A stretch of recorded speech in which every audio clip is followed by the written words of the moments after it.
हम बात करेंगे अब फ्यूचर कंटिन्यूअस टेंस की।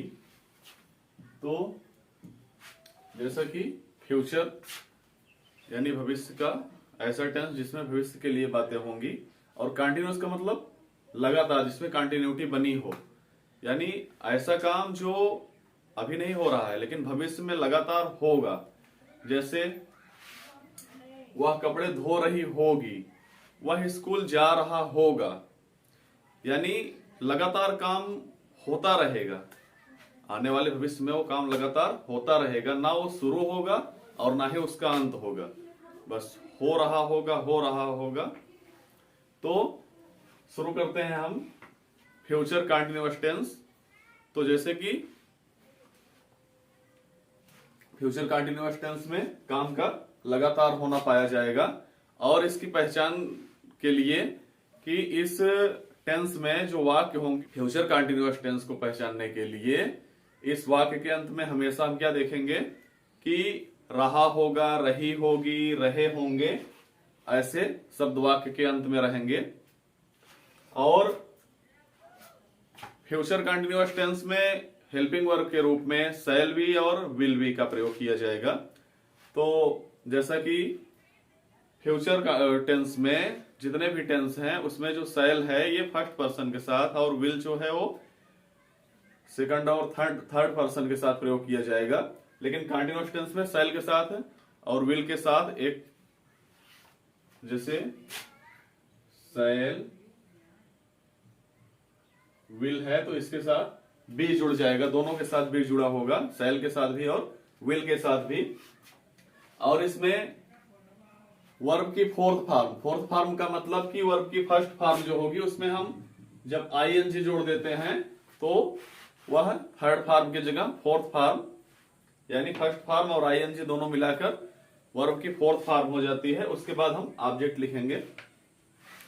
तो जैसा कि फ्यूचर कंटिन्यूअस टेंस जिसमें वाक्य के अंत में रहा होगा, रही होगी, ऐसे शब्द होंगे।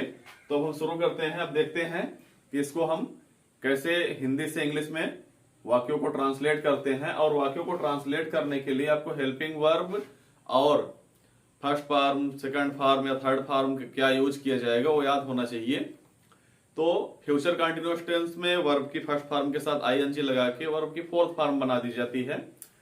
तो हम कह सकते हैं कि इसमें शैल बी और विल बी का प्रयोग होता है। शैल बी का प्रयोग आई बी यानी फर्स्ट पर्सन के साथ, बाकी विल बी का प्रयोग जितने भी अन्य सब्जेक्ट होंगे सबके साथ किया जाएगा, और इसमें वर्ब की फोर्थ फॉर्म का प्रयोग किया जाएगा। तो हम सबसे पहले शुरू करते हैं अफर्मेटिव सेंटेंसेस। अफर्मेटिव सेंटेंसेस का मतलब कि ऐसे सेंटेंस या ऐसे वाक्य जो कि एक बिल्कुल साधारण होंगे, वो ना नकारात्मक होंगे ना प्रश्नवाचक होंगे।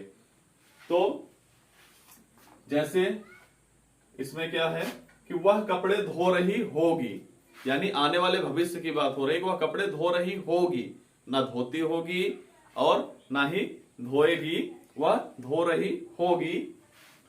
तो जैसा कि इसका फार्मूला है कि सबसे पहले हम क्या लिखेंगे, सब्जेक्ट। तो वह के लिए चूंकि रही होगी तो सी हो जाएगा, और shall be will be subject के अनुसार, तो सी है तो उसके साथ विल बी, और धोना का वाश होता है, इसमें फर्स्ट फॉर्म के साथ आईएनजी यानी फोर्थ फॉर्म लगता है, तो हो जाएगा वॉशिंग द क्लोथ्स, यानी वह कपड़े धो रही होगी, she will be washing the clothes. और यदि हम निगेटिव सेंटेंसेस की बात करें तो अफर्मेटिव सेंटेंस और निगेटिव सेंटेंस दोनों में अंतर जो है वो फ्यूचर कंटिन्यूअस टेंस में, कि जो हमारा ये शैल बी या विल बी हम जो लिखते हैं, हम केवल क्या करेंगे कि इनके बीच में यदि निगेटिव है यानी नहीं शब्द आया है वाक्य में, तो केवल और केवल हम इसके बीच में नॉट लगा देंगे बस। बाकी पूरा का पूरा formula same to same affirmative के जैसा ही रहेगा, यानी जो हेल्पिंग वर्ब के दो शब्द हैं शैल बी या विल बी, इन दोनों के बीच में हम नॉट लगा देंगे। तो जैसे देखते हैं कि मैं बाजार नहीं जा रहा हूंगा, यानी भविष्य की बात है कि मैं बाजार नहीं जा रहा हूंगा।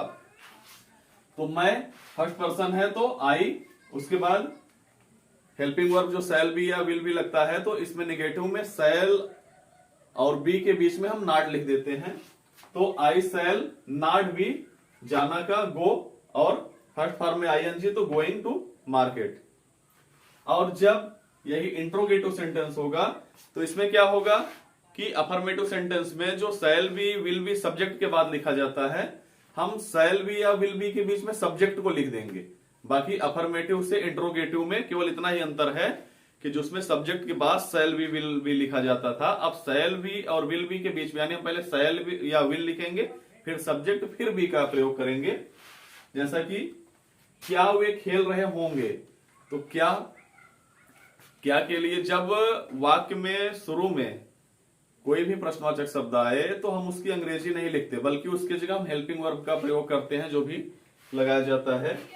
और जब क्या या क्यों ये बीच में आता है तो हम क्या करते हैं, सबसे पहले उसकी अंग्रेजी लिखकर तब हम हेल्पिंग वर्ब का प्रयोग करते हैं। तो जैसे क्या वे खेल रहे होंगे, तो विल दे बी प्लेइंग, यानी विल बी या शैल बी के बीच में हम सब्जेक्ट को लिख देंगे बस।